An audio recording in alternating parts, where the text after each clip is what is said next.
Hi, this is Sam and welcome to Logic. Today we're analysing the second Northern accent in our saga on British accents. Last time we talked about Yorkshire, which you can find over here, and today it's time to talk about Geordie, which is the accent of Tyneside in the northeast of England, and the city of this area that is most known is Newcastle upon Tyne. As always, whilst the theory of the accent that I'm about to give you is correct, my personal reproduction of the sounds will not be 100% accurate because I am not an accent expert. I highly recommend you listen to, or at least look up, the Geordies I'm about to mention, because we have a lot of them in our everyday British pop culture, so this is an opportunity for you not to just master an accent, but also to get an insight into general knowledge regarding the UK. And just like with Yorkshire, Geordie as an accent comes with a lot of variations and different twangs, so the elements we're analysing today are only the most standard and salient ones, but you will hear different options for some of them. If you like the girl band Little Mix, you should definitely listen to Jade Thirlwall and Perry Edwards. When we talked about the Cockney accent over here, I recommended the reality show The Only Way is Essex. There is a Geordie counterpart called The Geordie Show. Now, I've watched a couple of snippets of it just to prepare for this video, and let's be honest, it's trashy beyond belief, but it will definitely give you a crash course on the accent. Cheryl is extremely famous here in the UK. She's a singer and celebrity and came to prominence with a girl band, Girls Aloud. She used to go by the name of Cheryl Cole, which is how you may know her. I don't know how famous she is in other countries, but here she definitely belongs to our pop culture. Another staple of British culture is Ant and Dec. They are a presenting duo who are hugely popular here in the UK, and you may know them as the presenters of Britain's Got Talent. Like all northern accents, the RP sound becomes in Geordie, and from now on we're going to go from RP to Geordie.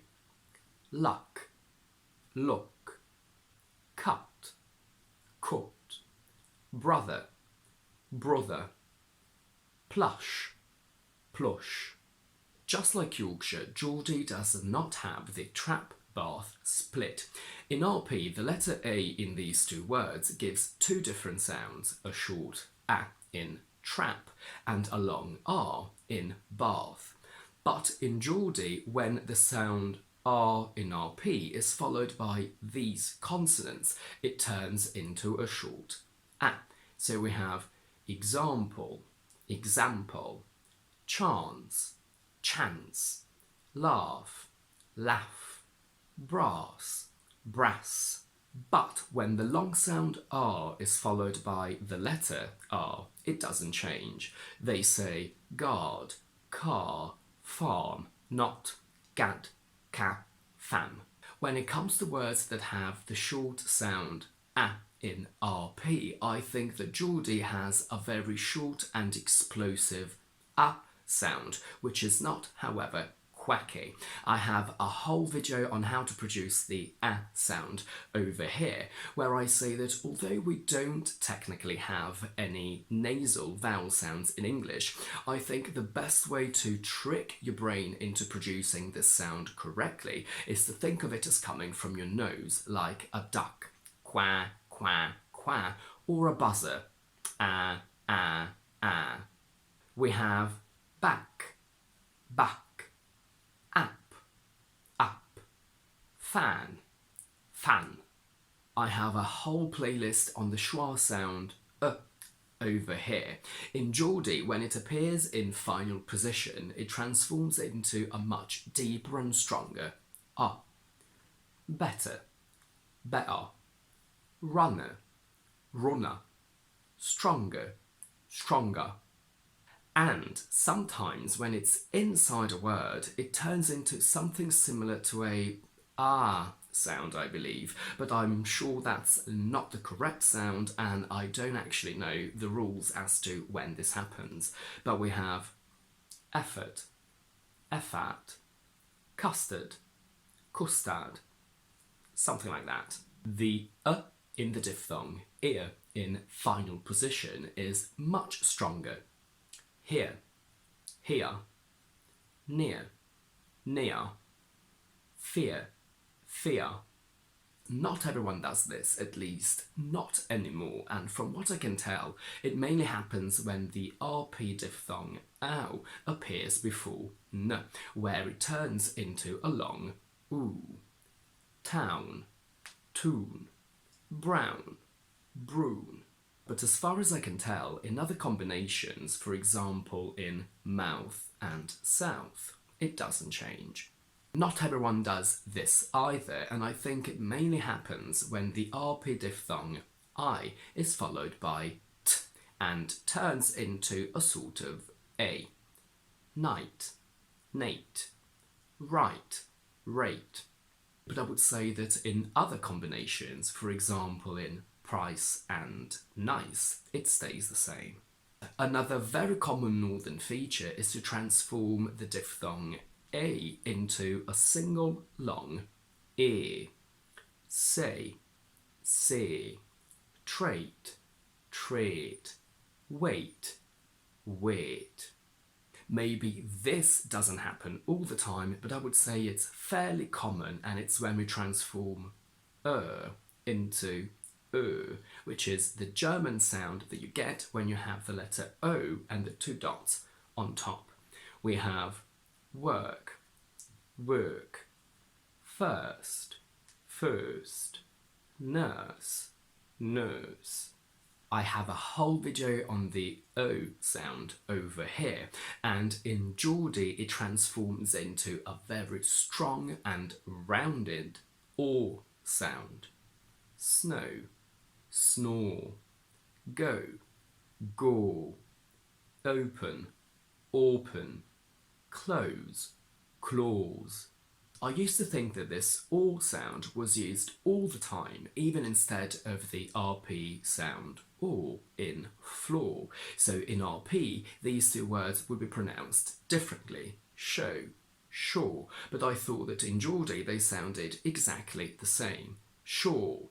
But listening carefully, I think that some Geordies, definitely Cheryl, pronounce the or in sure as a slightly more open sound, almost like a very mild variation of an open American R. So we have something like thought, thought, course, course. But again, I am not an expert, so if you can shed some light on this, please do let me know.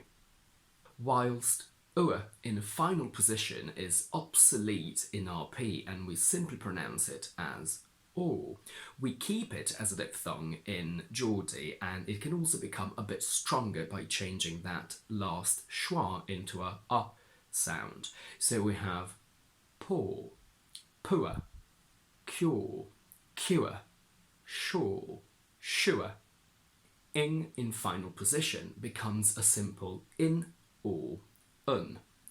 Reading, reading, running, running, cropping, cropping. There is a lot of T glottalisation. Better, better, butter, butter, late, late. Gets glottalised as well. I am not good at this, but to me it almost sounds like you're doing a voiced g and block it in your throat. So we have American, American, walking, walking. P gets glottalised too, but I'm afraid I simply can't do it. In all British accents, it's very common to drop the H, but Geordie is the only one that doesn't. If anything, it makes it stronger. So in these words, the h sound stays. The linking r can disappear. So we have, my mother is here. My mother is here. I link my video on the dark L in the description, but Geordie doesn't really have the dark L. So we have school, school, apple, apple. In terms of words, the possessive adjective of the first person singular My is pronounced as me, which is fairly common in other northern accents too. So we have my dog, me dog, my mother, me mother. And the object pronoun me is us or us. I don't really know how to spell it because it's not something that we spell, it's just a spoken thing. So give me a hand becomes give us a hand. And that's it for today. If you like this video, please don't forget to give it a thumbs up and to subscribe to my channel down below. And do let me know in the comments if you have any questions about this accent and if you have any other information about it and about any other variations and little tricks and twangs of this accent that I haven't covered. In the meantime, I will see you next Tuesday with another explanation video.